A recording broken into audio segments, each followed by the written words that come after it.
Welcome to In the Green, the podcast based on the intersection between life, finance, and the pursuit of breaking par. I am your host, Ryan Briggs with GFG Wealth Advisors. Time to tee off.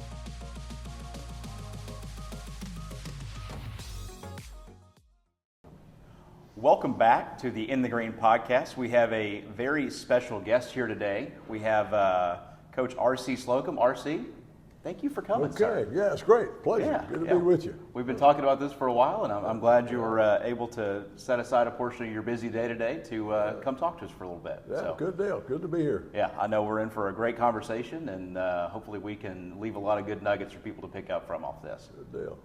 The topic for today, as you guys know that are longtime listeners, I like to find a topic in the business world and then find an expert to talk about that topic. So today we're going to focus on inspiring a team or inspiring an individual to perform better for a team to help everybody as a whole. And I couldn't think of anybody better for that topic than yourself. You've got a little bit of experience in that. Well, thank you. Yeah, I've been on since I was a little kid. Yeah. I've been on or around teams for almost all of that time. You know, I've been either as a player getting coached or coaching teams or coaching coaches. So I've had a lot of experience, and it's fun to me. It's fun to be a part of something. And I think the basic fundamental to start off with a team, and I don't care if it's a business or a football team, a baseball team, or whatever. But one of the first things I think that you have to understand, and you have to convey this and get your team to understand, is that the team is always bigger than the individual. Mm-hmm. And I used to talk to my players, often said the word team, T-E-A-M, is really an acronym for together each achieves more. That's fantastic. So if we can all work together, and it's easy to say, but it's not easy to do or get done. Because everybody is born a little selfish. And you say, oh, Coach, that's so mean. How can you say that? I said, well, I'll tell you what I'll do to prove my point. You get 4 or 5 year old kids there, mm-hmm. and put some toys in the middle of them. Have them sitting here in the room, put a pile of toys and see what happens. Yeah. You know, you have the dangest fight. I want that one. I want that one. And, you know, the mature thing would be to say, you know, there are plenty of toys there. If each of you pick one you like, and you pick one and you get tired of it, put it back in the pile, and we got plenty here. Mm-hmm. But that's not what humans do. No, especially not 5-year-olds. And so then as you go forward, if you're not careful, you get in the case of football, the receiver says, well, how many catches I'm going to get? How many balls I'm going to get? And then then next thing you know, the guy on the other side says, whoa, wait, what about me? How many am I going to get? Right. And then the running back says, whoa, how about some carries for the running back? And then it becomes an I deal. And one of the key things that coaches have to do is to get individuals, instead of thinking of I, me, my, mm-hmm. to focus on we, us, our. Mm-hmm. It's not about how many catches am I going to get. It's how can we move the football? What can I do with my skills that will help this team be better? How do I fit into this picture, the big picture? Mm-hmm. And a few years back, I was in New York for the College Football Hall of Fame, and ESPN had some people there. And they asked me to do an interview and talk. They were celebrating the 150-year anniversary of college football. And I think it was about 2 years ago. I didn't realize, I guess, the organizations have been around that long. I didn't 150 year history. And so ESPN was doing a series, and they asked me to do an interview. So they said, you got any stories? I said, yeah, I got one story I'd like to tell you. In '98, we won the Big 12 championship. And after the game, they brought in this beautiful big glass bowl was the trophy. And so I said, hey, all you guys get in here. I want everybody to get in here and get a hand. Lift this thing up. So I got a beautiful picture of that trophy with everybody. And I said, oh, get out, get as many hands as we can get on there. Everybody get in here close. Mm-hmm. And so I said, now I want you to look up. And we got some black hands on that trophy. We got some black hands that aren't quite as black. Toya Jones, I'm talking about you. He's kind of a light-skinned guy. I said, we got some Vietnamese hands. that Win was in there. Some Misi Hamuli, some Tongan hands. We got some white hand. And I said, this is what happens when all those hands work together. You create great things and you win championships. And so I want you to remember this as you go forward in the rest of your lives. This is what makes a team. And so I told the ESPN people, I said, this is what we need in our country right now. Right. We need more of those hands all working together for a common goal. Sure. And so they ran that the whole weekend, Thanksgiving weekend, about 2 years ago. But it was a great picture of just what we've been talking about all year. That's what happened. I said, if we can all, I'd have a meeting to start the season. I said, if we can all work together and kind of check our own personalities at the door and just take all of our abilities and throw them in a pile and say, Coach, you use me however you can use me to help this team be better, to help us be better. And if we can get everybody to do that, then we'll go somewhere at the end of the season. If we don't do that, we'll sit home and watch somebody else play. Right. And that's no fun for anybody. No, it's not. So that's the basic foundation of having a team. If you don't understand that concept, right. And in a room, I start the season, the first meeting I'm talking about, in that room there would have been some great players that left the team, that went on to the NFL. And there would be some returning players that would be assuming new roles in the leadership structure because they're moving up, the old guys are gone. And then there'd be some freshmen, young guys coming in and hadn't played at all. And so I said, we're taking all these pieces and we got to fit them together into a team. And so, again, instead of I, me, my, let's all be we, us, our, and we'll move forward. Yeah. And so that works. That's a proven formula, and I think it never changes. No matter where you are, what your company is, or whatever, the company, the team is bigger than any one individual. And sometimes it's difficult. You may have a real talented individual, but at some point that person can be detrimental to your team or your company. Certainly. I heard it at a clinic years ago. I don't take it, this is not original with me. I learned it from someone else, but he said, when you walk into a meeting with your team or with your company, your employees, the one thing you have to do is always be trying to identify vitamins. He said, we all know what vitamins do, man. They make you feel good. They give you energy, and the vitamins are great. But you also have to be on the lookout for germs. So we all know what germs do. Germs make you feel bad. They take away your efficiency. And the real bad thing about germs, if you leave them around, they spread. They multiply.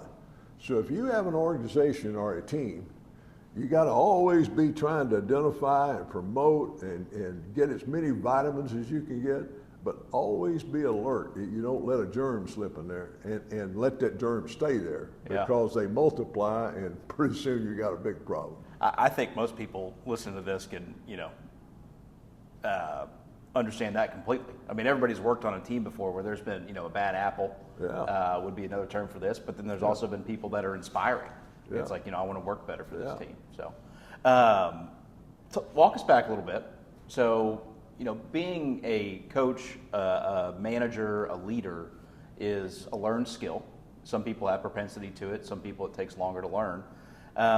Walk us back in time a little bit to when you were a younger coach and you realized that, I need to work on my leadership. I need to get better at being a coach. What were some of those inner conversations you had with yourself, and then how did you go about the self-improvement journey to all the success that you had later? That's a good question. One of the things, I was so fortunate, I had good coaches. I had the guys that coached me, junior high, high school, college, the ones that I really appreciate to this day, the ones that I keep up with, a couple of them are still alive, and I contact them on a regular basis. And so I saw what they did, how they motivated people, how they handled people, how they dealt with mistakes, or when a player, me, would do something that wasn't right or miss something or block. I saw how they dealt and how it felt. And then as a young coach, went out visiting, going to high schools and going to visit other colleges, I saw other people coach. I said, you know, I was so fortunate because I had good coaches, and they're not all like that. A lot of them, most of them are, but they have different styles. And then one of the guys that when I first came to A&M, I worked with Emory Ballard, and in one of our early staff meetings, Emory said, you know, I want to talk to you about our coaching. And he said, you know, if we're going to get the kind of guys we want, we're going to need to get big, fast, strong, competitive guys. And so in coaching them, we're going to coach them hard, we're going to be demanding, but there'll never be a time for you to grab one of these players or to curse one of these players or anything like that. Because if we're getting the right kind of guys, if you do that to a guy that's full of fight and full of spirit and all that, sooner or later he's going to grab you back or curse you back, and then we got a big problem. Sure. So we're not going to do that. And we didn't. And I saw that work. And then over the years, seeing other guys coach and I found out, and I came up with this little thing that I tried to adhere to the whole time I coached and spread it to my coaches and said, you know, every coach, every leader has a right to be demanding. And as a leader and a head coach, you should be demanding. But you never have a right to be demeaning to another person, to an employee, to the janitor, to whoever that is. You've got no right to be demeaning to another person. That's so a in great other words, perspective. you can turn around, treat everyone you know like, or meet like you'd like to be treated. Just treat people with respect. And it's perfectly fair to say, look, I'm not really pleased with how this is going. You know, we've got to go a different direction. We've got to, you know, you've got to sell more, or whatever. Or we got to do that for us to be. But sure. you have no right to say, I tell you one thing, you know, all that stuff. If you've got good people around you, my contention is people that are really strong, committed, ambitious people, they don't deal well with people grabbing them or talking down to them or any of that. So at some point, just treat other people. It's like the golden rule, you know. Just treat other people like you'd like to be treated. That's not hard. Yeah, this world would be a different place if we just lived by that. Yeah, and just as live a by that basis. rule. And it has nothing to do with not being demanding or not working hard or not having high expectations. All that's positive. But it's how you react to trying to motivate those that work with you and you know, trying to get them to elevate their, you know, that whole thing again together. If we all work together, good things happen. And how do you start off with that concept and how do you build that? You don't build that by grabbing people, or in the business world, ordinarily you wouldn't be grabbing people, but you could grab them with your words. You could use that, and depending on how you talk to them, and, you know, to some point where you, instead of building them up, you're tearing them down or just getting them where they say, you know what, I'm getting out of here. You know, so what happens? I've seen it over the years. If that's your style, it won't be long where the good people you have, they'll get other jobs. They're gone. They're gone. So you get left with the leftovers who can't get another job. You get all the germs, not the vitamins. You get all the germs. The vitamins are gone. They're helping somebody else be better. You know? Yeah, no, it happens, and you know, correlating from the coaching world to the business world. You know, in the coaching world, you're warning against, you know, the yelling, the screaming, the cursing, the aggression.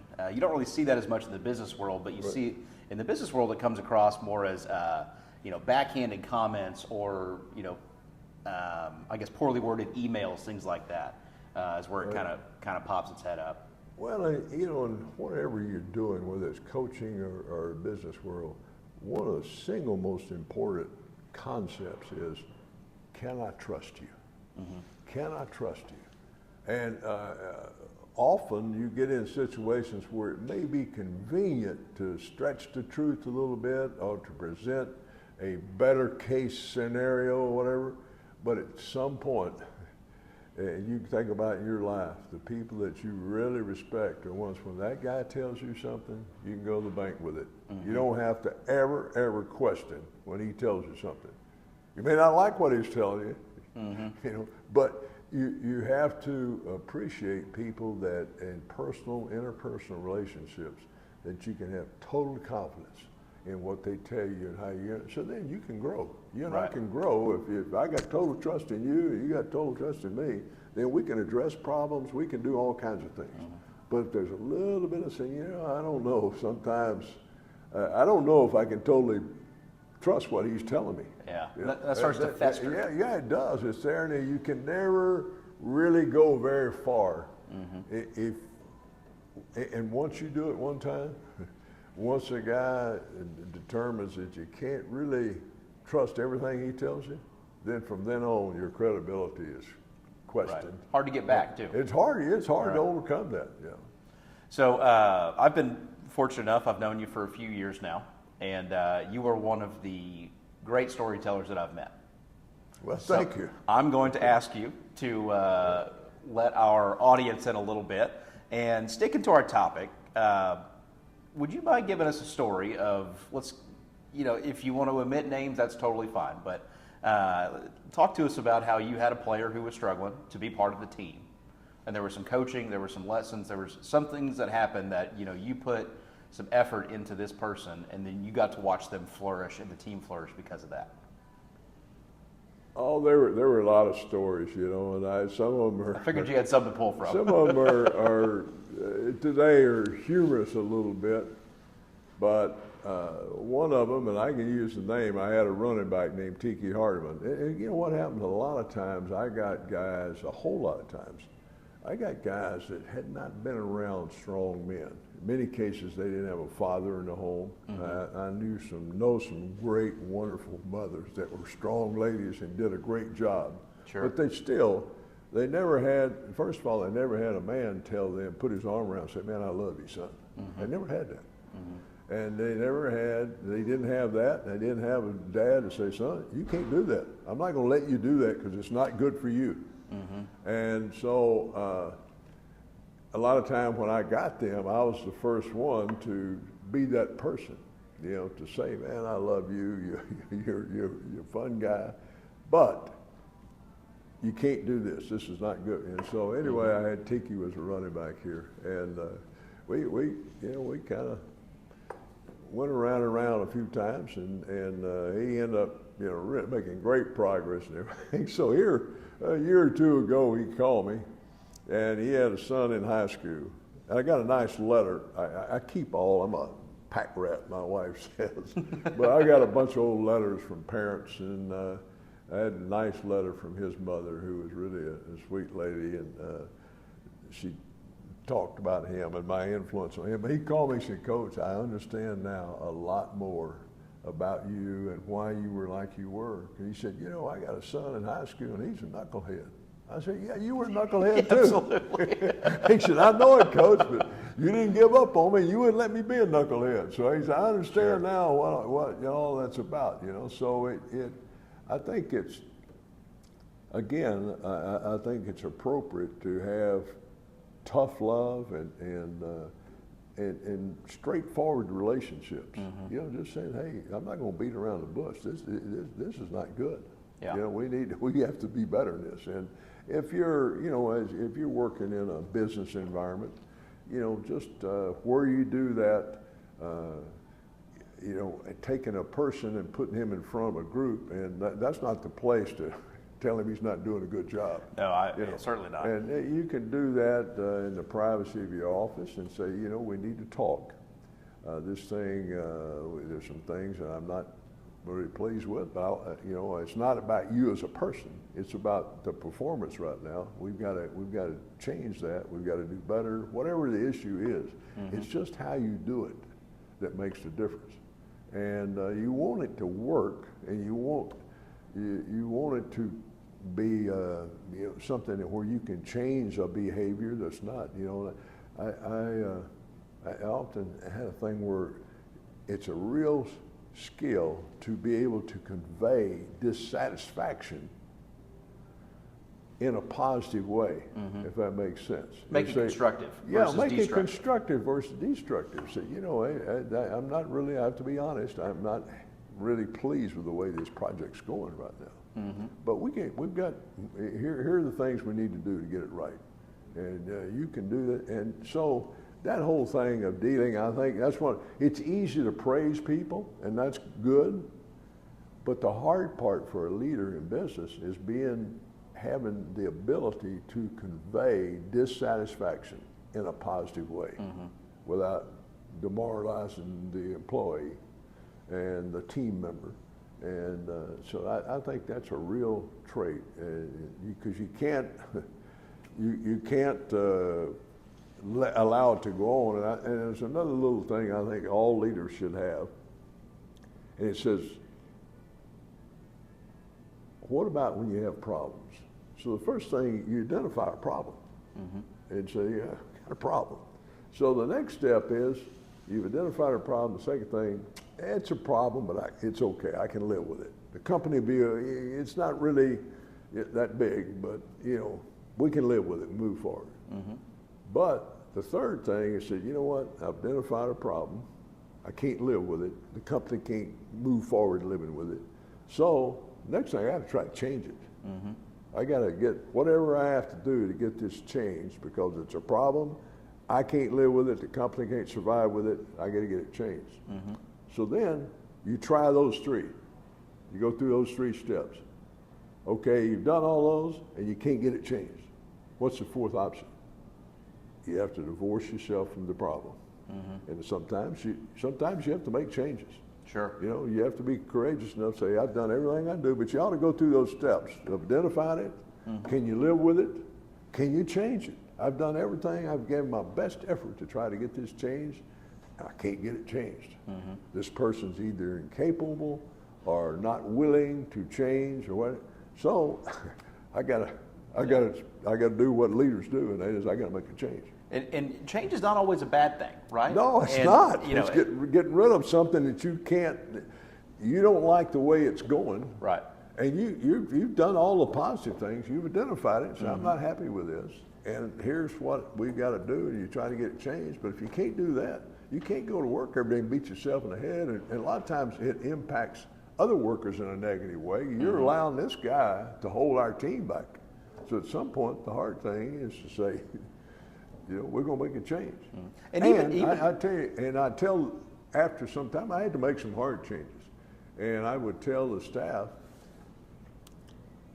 what you should do is go home and make sure your wife understands, because your wife and his wife may be big buddies. That's the social aspect. Yeah, the social aspect. But what you need to do is make sure each of your wives understand, if I, as the head coach, allow a person to stay here that's not doing their part for this team to work, I'm really being disloyal to each one of you and your kids and the whole thing. Put it in that light, because that's the way it is. If we got someone here that's holding us back, and I'm the only one who can change it, you can't change it. But that's part of my job description. And if I don't do anything about it, I'm really being totally unfair and dishonest to you, your wife, and your kids. And so I think that's an important part, because ultimately you have to make some changes sometimes. You do, and you hit the nail on the head too, where moving somebody off of a team and opening a new avenue for them, that can also be part of loving somebody well. If they're not able to flourish in your team because of their personality, their traits, their ambition, whatever they want to do, there might be a better place for them. And sitting down and having that conversation, hey, this isn't working here, but let's figure out where your skill set might work best. Let's help you get there. Right? That's part of being a good steward with your employees, your players, everything. Right?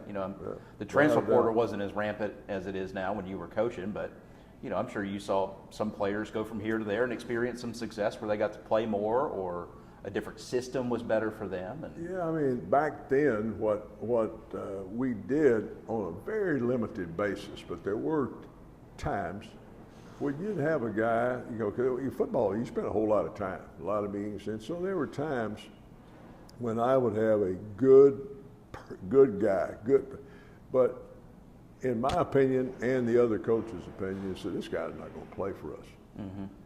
He just doesn't quite have enough skill or whatever. And so I felt I owed it to him to be honest to him. So we'd have one-on-one meeting, come in and say, look, you're a great guy. You're doing everything, but you just don't have. If you're really now, I would tell them this: you're at Texas A&M, and the degree and what it means to be at A&M, all of that. And if you want to just stay here, I just want to be honest with you about your opportunity to play. And if playing is a huge deal for you, I don't want you to just get more and more unhappy. You got to consider going somewhere else, sure, where you'll have a better chance to play. But if you want to stay here, and you want to get your degree and all that, and I had one young man said, Coach, I really appreciate that. So I wondered about that myself. I said, I really want to be a doctor. And I'm spending a whole lot of time in football that takes away from my study. I said, well, you know what? You ought to go be a doctor and be a great doctor. And do what you want to do. And he did that. That's awesome. So I think, and we would have, I would have a annual evaluation with each of my guys, not only coaches, but other people that ran the equipment room, the guy that ran the academics and all of that. And I tried to, once a year, to give them, in a sit-down meeting, bring them up to date about how I thought they were doing. And I'm doing it to help us get better. And one of the things I did, and I don't know if this is cool or not, but I created a questionnaire type thing with each of our areas. You got strength coaches, you got trainers, you got managers, and I tried to address, if I were a player, what would be important to me. And so then I would do it. It was an anonymous deal with the players. I didn't know which players said what. It's important for it to be anonymous. Yeah. And so I would tell them, this is your chance. This is your team, really. And so this is your chance to give very honest opinion about how you see this element of our team. And I got some good stuff. Most of it was just what you'd think. Most of it was, I didn't have anything to do other than to say, hey, we're doing good. Right. But some things popped up. And one time I brought in a man and said, so here's something we need to talk about. Your players feel this. And, his first thing was said, well, that's what I'm not saying that you do that. Right. I'm saying the perception of the people that you coach, the men that you coach, this is their perception of you. And this thing was about, could you go to him with a personal problem, feel comfortable talking to him or whatever, And the first thing, he's a little ruffled that, wait, I'm not in the meeting, so I don't know. But people get defensive, it's easy. I'm trying to help you so you can work on that a little more, that the people that you're dealing with, this is their perception of how you do it, So I thought that worked well. And I did it with our academic department, every area of our program. I wanted to give the players a chance to have input on how we did things. That's some very, I would say, some forward thinking on your part. Nowadays, in the business world, that's a common occurrence, right? Where you get a questionnaire at the end of the year, when everybody's doing the reviews. But I can only imagine when you were doing that in college football, that wasn't exactly not every program was doing that. So. But I wanted to know, I want to know as a coach, how are we perceived by the guys that we're coaching? And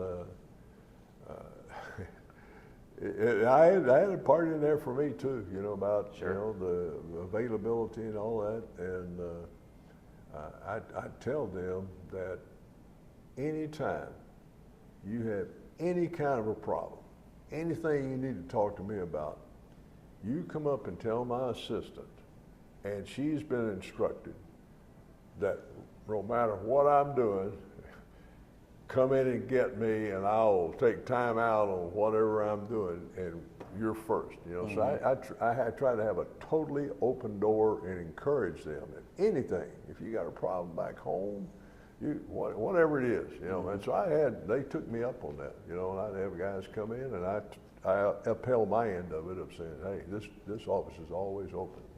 Well, I'm sure a lot of that is part of the reason why you're so well revered here in town, and your former players speak nothing but the best for you. So and one of the things I think is that applies to business world that I had in coaching too, is that I wanted to encourage all the guys that work for me, players and coaches, that I had an open door and come in. If you got something that can help us be better, I want to know about it. Mm-hmm. Now, the lesson in this is that if you can't say that, and then the first time a guy comes in and he starts telling you about what he perceives as a problem, mm-hmm. and you say, well, you know, that you start attacking the messenger, sure. Well, he won't come back again. No. You know, you get one shot. You got to walk the walk too. Yeah. And so, you know, we talk about leadership and followership. Leadership says, man, I appreciate so much your input. Now, and I would tell them as a group, what you have to understand, head coaches make decisions, assistant coaches make suggestions. Mm-hmm. So when you come in and this door is open, I want to hear if you got something that you think will help us be better. But once you've delivered that, I have an obligation to hear it with open ears. Mm-hmm. And once you've done that, you've done your part. You can't go back around your buddies and say, well, you know, I went in there and told him we ought to be doing this, and we're not doing it. Mm-hmm. Because what happens sometimes, I may have 3 guys coming with 3 totally different concepts. Which I'm sure happened quite a bit. Yeah, it did. Yeah. And so as a head coach, I have an obligation to try to gather as much of that as I can, mm-hmm. but then part of my job is to be the one that has to make the decision. Right. And say, you know, I've heard all that, I appreciate it, but we're going to do this. We're going to practice Saturday morning instead of Saturday afternoon, whatever all those things are. Sure. And but you don't want to shoot the messenger when he comes in and gives you the news. I want to hear it. I didn't want any surprises. Mm-hmm. You know, if we got something going on, I want to know about it. Yeah. And so I'll have a chance to deal with it from my position. But so head coaches make decisions, CEOs make decisions, and the others make suggestions. And come in and you want to really create that really just an ongoing open door, free exchange of ideas kind of things, because that's how we all get better. That's how you gel as a team. Yeah, right. So we've got people listening to this in their car. We've got people watching on YouTube, right? We're going to speak to the person that's out there that's struggling with a team member. They're struggling with an employee. They don't really know how to approach the situation. Now, I know this is broad because issues with employees or teammates can be very broad. But what lasting piece of advice would you want to give to them that they can just really hold on to start to navigate through this problem? Well, I think the best thing is what I've already mentioned, the 4-step process. Right. Number one, make sure you're being honest with yourself and identifying, is this really a problem? Mm-hmm. And if it is, can you live with it? Maybe a little something, maybe the personalities don't exactly match up, but you can go through it. The guy's he's doing good work, and just you two just don't always see eye to eye, but mm-hmm. you know, you can live with it, and it's not doing damage. Right. If you're doing damage, you're already to the... We're skipping to step 3 on that one. You skip step 3, you're step 4 on that one. But just that deal of, can you live with it? Then can you change it? So, you know, and I had, over the years, I can't tell you how many times I had things that I felt needed changing. Mm-hmm. And I'd say, by and large, they got changed. I had a few where I couldn't change it. Mm-hmm. And then I was to step forward. I had to make a change. Right. And so those things, I think, is extremely important foundation of an organization. Mm-hmm. And the leader, if he doesn't do that, he's letting the whole team down. You know, it's nothing worse than having great assistants and a great employee, and the dang guy leading the thing is not doing what he should do. Mm-hmm. You know, he could make this, because a lot of times people don't want to move in a corporate situation. They don't want to move. They like working where they're working. Mm-hmm. But they recognize that the team could be a lot better if there were a couple of changes made. And the CEO, the leader, the president, the whatever, he's the only one who can do it. Mm-hmm. So that's got to be a very frustrating situation, you know, to be in, where you can see that you could be a whole lot better. Mm-hmm. But the guy at the top is not doing his job. That's when your vitamins leave. Yeah, and the vitamins say, I'm taking this all I can. I got to go find me another job. Yeah. And, well, that's awesome. Well, I really appreciate you coming on. You are an unbelievable wealth of knowledge, and our audience is very fortunate to be able to listen to you, and we really appreciate you sharing just this little tidbit, which is just the tip of the iceberg for all the good stuff you got rolling around up there. Yeah. So, well, it's fun. I part of the deal is giving back, helping others. That's why I'm not doing this for an ego thing at all. Mm-hmm. I've got other things I could be doing at this time. But it's a chance for me I had people along the way that were really good to me and very helpful to me. And so I look at this as an opportunity to give back to other people out there, young guys coming up or old guys. Mm-hmm. And so it's fun to do that. Appreciate you giving me an opportunity. Absolutely. And so it's all that's fun. I always enjoyed the dynamics of coaching and getting better. Mm-hmm. I take every year I would go take my coaches. We'd go to NFL training camps. I'd go visit other colleges. I'd have other colleges come visit us, mm-hmm. and just exchanging ideas. Look, you're not going to change your whole program, but you're looking for some little tidbit to help you be better. Yeah, and, anything to give you a little bit of an edge. Some of the best things that I got over the years, I got from other people that I respected and say, hey, yeah, that's good, and I tried to develop friendships with guys, over the years, and going to pro camps and talking to other head coaches, and we would exchange, and I would tell my guys, like when Bobby Bowden was at Florida State, their defensive staff, I had them come in. And they wanted to come visit us. I said, okay, that's great. Mm-hmm. But I tell my coaches, let's make sure we get as much out of them as they get out of us. No kidding. So we'd sit in a room and say, how do y'all do 3rd and long? Or how do y'all do this? Or, right? Yeah. And we just exchange ideas. And sometimes we'd pick up good little tidbits of doing that would help us. That's good. Well, I hope we really helped a listener do that today. Yeah. And, hopefully we help somebody solve a problem. Good deal. Hey, All thank right. you for coming All right. by. Sure. Always Good great deal. to see you, All sir. right. Thanks for listening to our episode today. Make sure to like, share, and download our episodes wherever you get your podcasts, and we'd really appreciate a review. Hope to see you in the 19th hole. Content here is for illustrative purposes and general information only. It is not legal, tax, or individualized finance advice, nor is it a recommendation to buy, sell, or hold any specific security or engage in any specific trading strategy. Results will vary. Past performance is no indication of future results or success. Market conditions change continuously. This commentary reflects the personal opinions, viewpoints, and analysis of GFG Wealth Advisors. It does not necessarily represent those of RFG Advisory, Private Client Services, or their clients or their employees. This commentary should not be regarded as a description of advisory services provided by GFG Wealth Advisors or RFG Advisory or performance returns of any client. The views reflected in the commentary are subject to change at any time without notice. Securities offered by registered representatives of Private Client Services, member FINRA, SIPC. Advisory services are offered by investment advisory representatives of RFG Advisory, a registered investment advisor. Private Client Services, GFG Wealth Advisors, and RFG Advisory are unaffiliated entities. Advisory services are only offered to clients or prospective clients where RFG Advisory and its representatives are properly licensed or exempt from licensure. No advisory services may be rendered by RFG Advisory unless a client agreement is in place.